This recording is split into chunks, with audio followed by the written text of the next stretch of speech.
Beaucoup rêvent de voyager en famille, mais peu osent franchir le pas.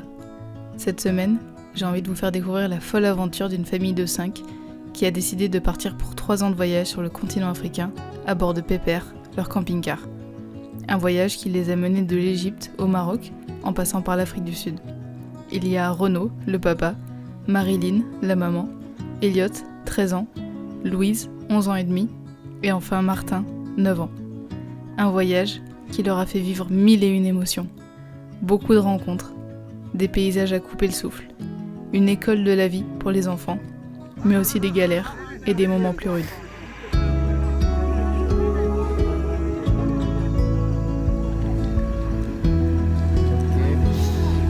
Ok, pole pole. Pole pole.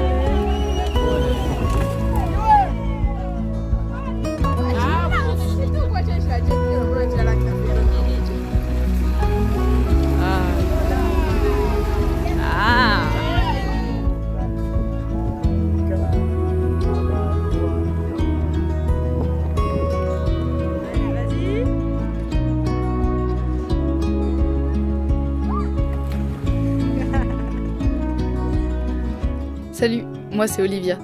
Depuis plusieurs années, je réalise des reportages à l'étranger pour partager en images différentes cultures du monde et donner la parole à des personnes inspirantes. Depuis 8 mois, on voyage autour du continent africain avec ma copine Charlie à bord de notre Land Rover Defender. Abonne-toi pour ne rien manquer de cette aventure.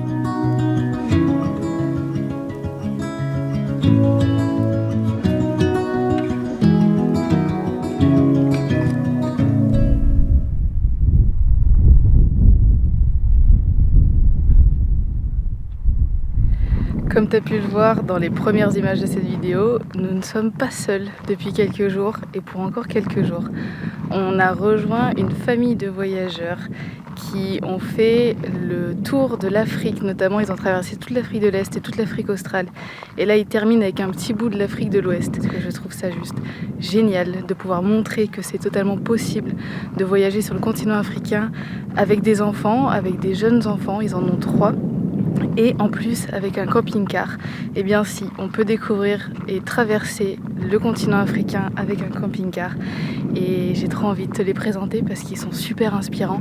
Désolée pour le vent, il y a toujours plein de vent là en ce moment, c'est un peu chiant, enfin c'est à la limite dans la vie de tous les jours c'est pas très dérangeant parce que justement ça nous rafraîchit, mais moi avec la caméra j'ai beau avoir un beau micro et un truc anti-bruit, anti-vent.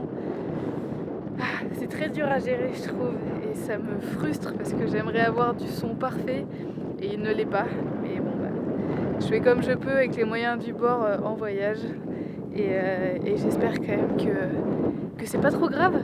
Bon, moi ça me gêne, mais j'espère que vous ça vous gêne pas trop. Un peu je pense, mais pas trop quand même. Juste pourquoi vous avez choisi le camping-car pour ce grand voyage? Attends, du coup c'est moi qui veux. Le camping-car, on l'a acheté en fait en 2014 quand on est parti en Asie. Et donc nos 3 enfants étaient vraiment petits. Martin avait 18 mois, Louise avait 4 ans et demi et Elliot il avait 5 ans. Et quand on a décidé de partir en Afrique, on a pas mal hésité parce qu'on sait que c'est pas le véhicule idéal. Néanmoins c'était un peu la facilité parce que il avait déjà bien tenu la route en Mongolie, en Asie centrale et c'était la facilité de le garder. On connaît ses capacités, ses limites aussi. Il était déjà aménagé, on n'avait pas d'investissement supplémentaire à faire, donc on s'est dit allez, on y va en camping-car. Le camping-car de la famille Girard est un modèle Leica sur porteur Iveco qui a dignement fêté ses 20 ans cette année. 7 mètres de long pour 2,30 m de large et 3 mètres de haut, il se faufile presque partout. Acheté en 2014 pour d'abord partir en Asie, il avait 80 000 km au compteur à l'époque. Il en compte aujourd'hui presque 250 000. D'ailleurs, pour l'anecdote, Martin, qui a 9 ans, a passé la moitié de sa vie en voyage dans ce camping-car. Il se compose d'une partie salon et salle à manger. Un grand lit pour les parents au-dessus de la cabine. De l'autre côté, on trouve une cuisine bien équipée avec un évier et 3 feux au gaz. De nombreux rangements, un grand frigo, les 3 lits superposés des enfants avec chacun une fenêtre, un ventilateur et une prise. Et enfin la salle de bain, avec les toilettes, un lavabo, une machine à laver nomade et une grande douche. Pour nous, le camping-car, l'avantage c'est d'avoir de l'espace, d'avoir l'espace intérieur, d'avoir de l'espace pour les enfants. Ils ont chacun leur chambre avec leur lit et on peut se tenir debout, c'est assez aéré. Par exemple, quand on est dans des parcs animaliers où on est au bord d'un point d'eau à attendre pendant des heures, on peut attendre pendant des heures, on peut se déplacer dans le camping-car, ce n'est pas fatigant. Alors qu'en 4x4, rester toujours dans la même position, toujours assis, ça peut être plus fatigant. Après c'est vrai qu'au niveau on ne peut pas passer partout, donc là c'est un inconvénient pour le véhicule, c'est le fait qu'on ne soit pas 4x4. Et qu'on est un peu gros aussi. Et un peu gros aussi, Parfois. parce que parfois, pour nous c'était le véhicule adapté à notre situation, à notre famille. Et globalement ça passe, et puis si ça passe pas, ben on va à côté, quoi. Donc on ne s'est pas trop senti limité. Après on est plus lent, on fait attention, on n'aime pas la saison des pluies. De toute façon, comme les 4x4 s'adaptent parce qu'ils doivent cuisiner dehors, ils n'ont pas de sanitaire, nous on s'adapte par rapport à la taille de notre véhicule et puis à ses capacités de franchissement un peu réduites, mais quand même il se débrouille pas trop mal. On a été témoin des capacités tout-terrain du camping-car. À la base, je pensais qu'il pouvait pas sortir des sentiers battus. Et pourtant, pendant les plusieurs jours où on a voyagé ensemble, le camping-car a réussi à passer quasiment partout où on allait avec le 4x4. Sur les pistes, dans le sable, avec des dévers, dans des petits villages. Franchement, ils m'ont impressionné. Bon, vous allez aussi voir dans quelques minutes qu'il peut avoir des limites à cause de son poids. Mais il n'empêche qu'il passe quand même dans de sacrés endroits.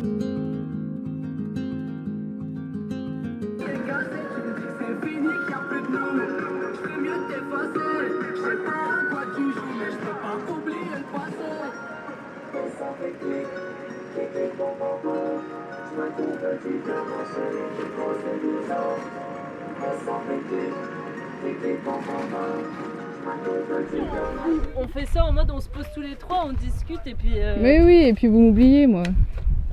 vous me racontez au fur et à mesure, quoi.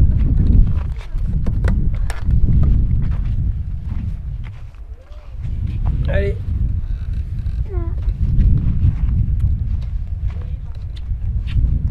C'était quand on était en Tanzanie, à Zanzibar plus précisément. Ouais.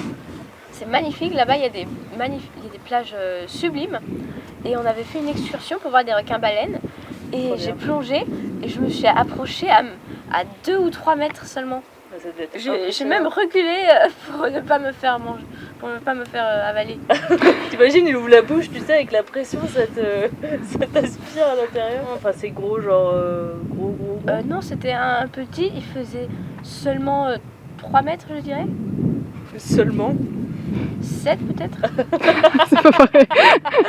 Ah oui, on passe de 3 à 7.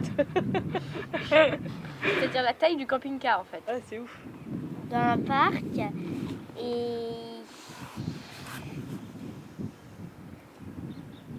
on s'est fait charger par un éléphant. Et ça t'a fait peur? Oui, un peu quand même. Elliot, il a crié maman. Non, papa. Non, papa. Il démarre, il voulait pas démarrer, il restait là. Oh, un éléphant qui nous charge. Vite, papa, regarde. Non, mais continue à reculer, chérie. Non? Enfin, je sais pas, mais... Ça va à quelle vitesse un éléphant, quelqu'un sait? Les enfants, vous qui savez tout sur les animaux, à quelle vitesse ça va un fichu éléphant? Ça va très vite. Ouais, c'est bien ce qui m'inquiète. Il faudrait qu'il traverse là. Oh, il nous charge, sans déconner. Non mais c'est du délire. Ça va, les papas ils maîtrisent tout à fait la marche arrière dans une voiture qu'on a depuis 10 minutes.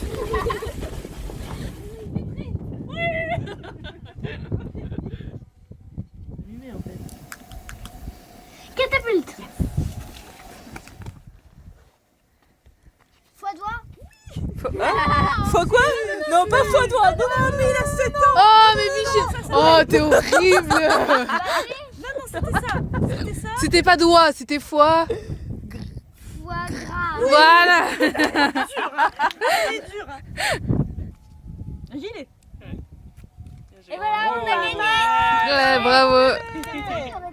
Est-ce que tu participes souvent à faire la cuisine, Louise? Non. C'est bien d'être honnête. Donc là, tu le fais juste avec nous. C'est ça. Enfin, je le fais des fois avec maman, mais sinon non. Qu'est-ce que tu fais comme tâche ménagère alors? Je débarrasse la table quand c'est mon tour. Que quand c'est ton tour. Quand c'est mon... Non. Et je sèche la vaisselle pour les garçons et... Enfin, j'aide des fois, quand j'ai de bonne humeur. Et sinon, quand c'est mon tour, je fais la vaisselle. Bon, ça va, vous participez quand même. Ah ouais. On aide nos parents. C'est bien. C'est ce qu'il faut.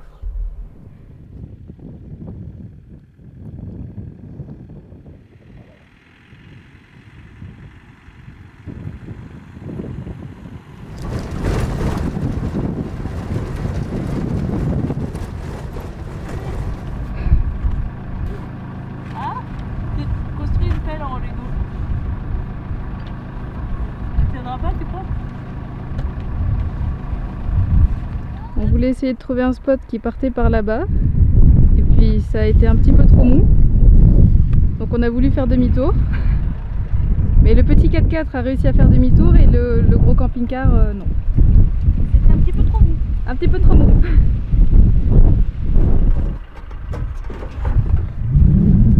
Alors tu te rappelles bien ça dessus. Oui, c'est facile à vous. Bon, c'est pas un énorme embourbage, mais il n'empêche que là pour sortir, il faut bien creuser, mettre les plaques pour que ça soit plus simple. Avec quoi? Une cuillère? Oui. Les aventuriers du dimanche. Et au moins les enfants s'amusent. Un côté pelle et un côté louche cuillère. Ah bah ça y est, ils abandonnent vite. Bah Martin alors? Mais bon, hein. Sous les pneus, sous la roue là. Ok. Bon, je suis mieux. J'ai mieux avec la... Ouais.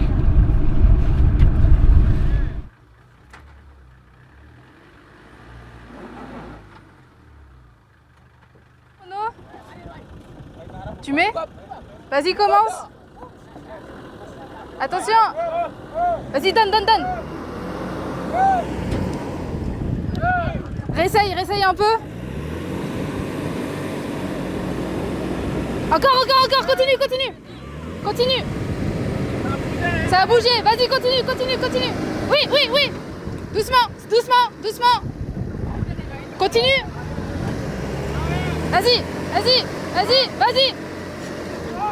Stop.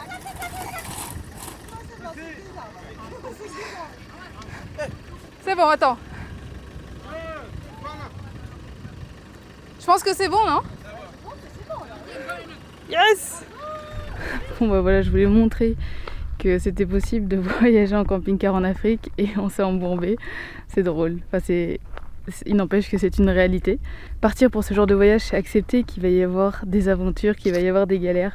Ils ont eu très peu de ce genre de situation tout au long de leur voyage. Et là, si on est allé à cet endroit-là, c'est bien parce qu'on était ensemble et que si jamais il y avait un problème, on pouvait nous les sortir avec le 4x4 et avec le matériel qu'on avait.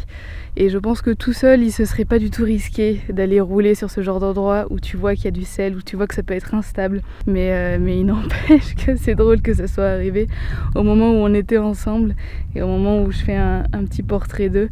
Mais encore une fois, c'est une certaine réalité, mais ça n'empêche pas que c'est totalement possible de faire le continent africain en camping-car.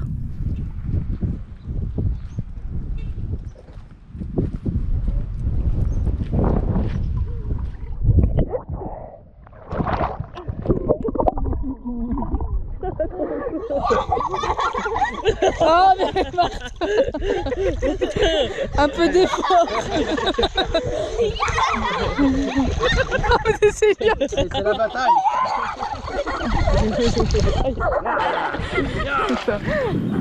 Il y a des zones qui sont dangereuses en Afrique, ça c'est indiscutable. Après, il y a des zones qui sont affichées comme dangereuses, mais il faut aussi creuser pour savoir pourquoi c'est dangereux. Il n'y a pas de danger particulier à condition de surveiller, de demander avant est-ce que c'est bon. Après, les zones de danger terroristes, une grande partie du Sahel, le nord du Mali, le nord du Sinaï. Du Sinaï en Égypte. Là, on n'y est pas allé, on est resté sur la route côtière du Sinaï qui est sécurisée, qui est touristique. Donc quand on parle de l'Afrique comme ça fait peur en termes de sécurité, mais c'est 54 pays qui sont super différents les uns des autres. Et je dirais même dans un pays réputé dangereux, sur quoi repose la réputation. Le Soudan, les gens se disaient mais vous êtes fous d'aller au Soudan. Le Soudan, on a adoré. Il y avait la guerre au Soudan, je ne sais même plus de quand ça date, c'était il y a plus de 20 ans. Il y a encore des régions qui sont tendues au Soudan, mais le pays il est immense. Donc on reste loin de ces zones-là. Mais il y a largement de quoi s'amuser en zone complètement sécurisée en Afrique. Toute l'Afrique australe, l'Afrique de l'Est, là une grande partie de l'Afrique de l'Ouest, il n'y a aucun problème de sécurité. Pour ce qui est de la scolarité, Marilyn donne cours aux 3 enfants plus ou moins tous les matins. Être parent et prof à la fois, on a pu voir que c'est pas toujours simple. Et pourtant, les enfants sont pleins de connaissances. Ils adorent lire et découvrir de nouvelles choses. Le cadre scolaire est certes différent des enfants qui ne voyagent pas, mais l'apprentissage n'en est que tout autant enrichissant. Les 3 loulous retrouveront les bancs de l'école à la rentrée prochaine.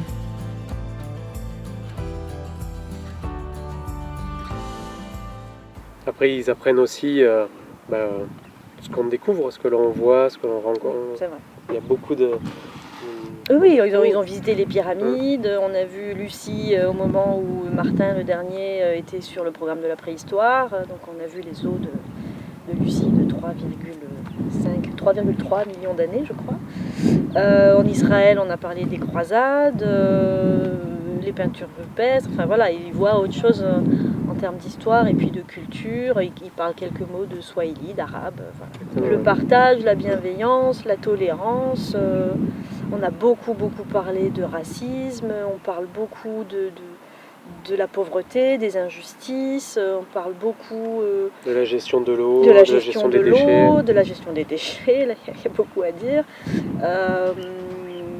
Voilà, de plein de choses qui sont peut-être pas abordées à l'école ou qui le sont à travers de livres. Nous, on a la chance de le vivre en live, donc je pense qu'ils s'en rappellent. La gestion de l'eau, c'est un vrai sujet qu'on a abordé plein de fois et forcément, quand on est en véhicule, ils le vivent. Quand on a traversé le Soudan, qui est un pays super désertique, où les gens eux-mêmes n'ont pas beaucoup d'eau, ça les a touchés directement.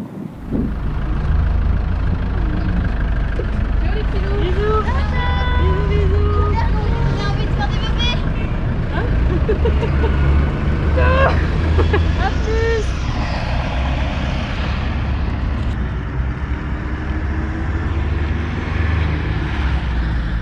Ça y est, après 5 jours passés avec la petite famille de voyageurs, on les a quittés, on reprend le voyage à 2. Et en tout cas, ça a été 5 jours franchement top, parce que ça faisait très longtemps qu'on n'avait pas voyagé avec d'autres overlanders et ça fait plaisir de voyager avec des gens avec qui on a le même mode de voyage. Donc on va chacun reprendre un petit peu nos chemins respectifs.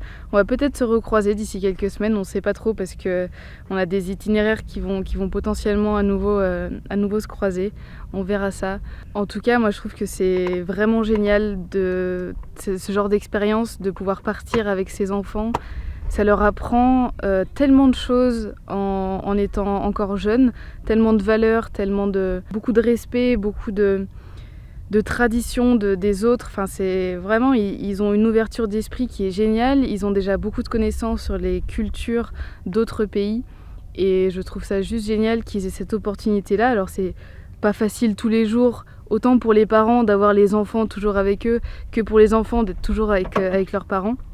Mais au final, je pense que clairement pour tout le monde, c'est ce qu'on a ressenti. C'est juste une expérience de dingue. Ils en sont trop heureux et je suis contente qu'on ait pu les rencontrer et de pouvoir partager un petit bout de leur histoire pour ça va en inspirer certains. Peut-être que certaines familles vont avoir envie de se lancer dans une aventure comme ça, que ce soit que pour 6 mois ou pour 3 ans. Enfin, ça dépend vraiment de chacun, mais je trouve que c'est des expériences, encore une fois, qui sont géniales pour des pour des jeunes enfants, pour des ados qui sont en pleine croissance, en plein développement. Selon moi, c'est une vraie chance et je trouve ça juste génial.